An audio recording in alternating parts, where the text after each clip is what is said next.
So in my opinion, Borealis is not good enough. Your headphones are the M32s, which only hear farther than two other headphones that are not even in tier 3. So aside from people who don't have headphones, you are technically bottom of the barrel.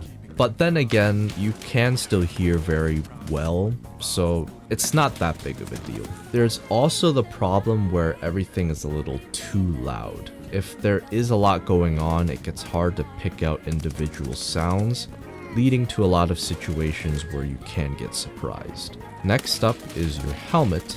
You get a full durability airframe. This is a level 4 helmet made of combined materials, so as far as tier 4s go, this is pretty much as good as it gets. The ricochet chance says it's medium in game, but on the wiki, the ricochet chance of the airframe should be high. I hope this is just a visual bug, but in terms of personal experience in the game, it does seem to be performing as intended, so it probably is just a visual bug. Another addition to your helmet is a level 3 face shield, which in Arena says it's medium ricochet chance, so it's safe to assume it's not going to deflect much of anything, and the bullets will simply just pass straight through. But one can hope. And prior to the armor rework update, you used to have level 3 chops, but you don't get them anymore. I never got a chance to play Borealis with the chops, but honestly, I think they would have been a pretty good addition to at least provide some extra protection. And sure, it doesn't add much or take away much either, having it or not having it on Borealis, but I thought it at least made you look a lot cooler. Your helmet is the Gen 4 mobility. You get a level 3 soft armor, even around the neck, which might prevent a one-tap to your neck. Both of your plates are Cult Locust plates, which are made of Titan. They are both full durability, so combining the decent material and the level 3 soft armor, you'll hardly ever die from the thorax. You can even take a couple 762x51 M62s, a lot of PBPs, 762 BCP FMJs, the list goes on.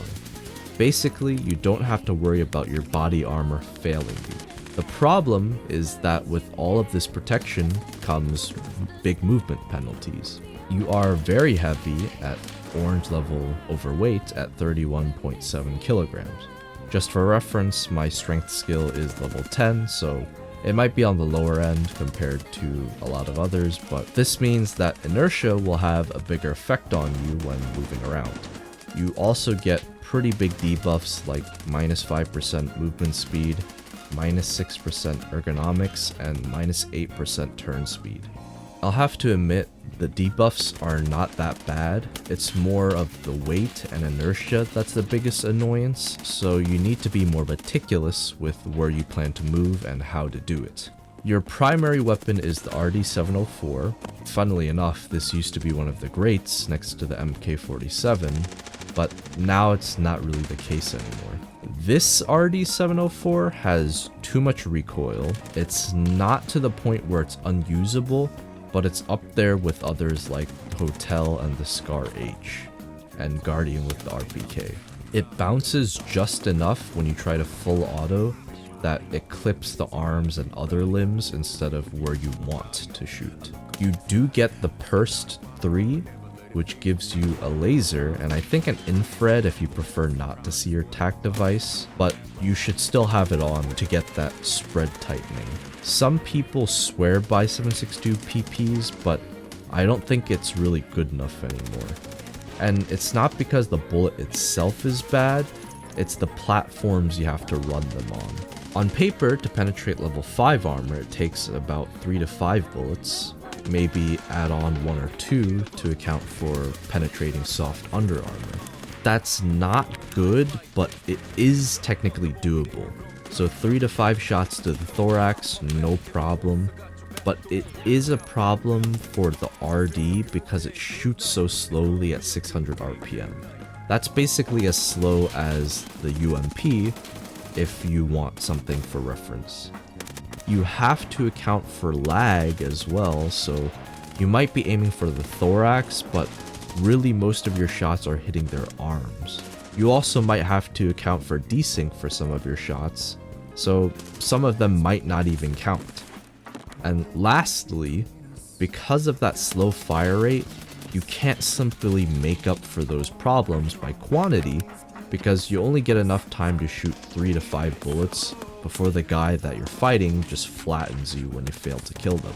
This situation really parallels hotels in that you're stuck with a subpar ammo on a subpar platform. Maybe if you had higher recoil control skill level, it would be more doable. I only have 6% recoil reduction from the assault rifles and the skill recoil control, and it's still not really enough. And also you are too heavy with high but not severe armor debuffs. Despite all these negatives, 41 penetration is a little better than the 40 penetration on something like Hotel's Scar H. So I would say that is a little better than Hotel on ammo alone, but I think C- is deserved because unlike the M80s, I noticed that when I headshot, it never bounced and always went through. So on that alone, I think it saves Borealis from landing in D tier. My consensus is that Borealis can be used to maintain a positive KD, but is it good enough to carry you or go up against good players? No. If you don't agree with my rating, let me know why in the comments. If you agree and like the video, consider giving the video a like. That's all for today. See you in the next review.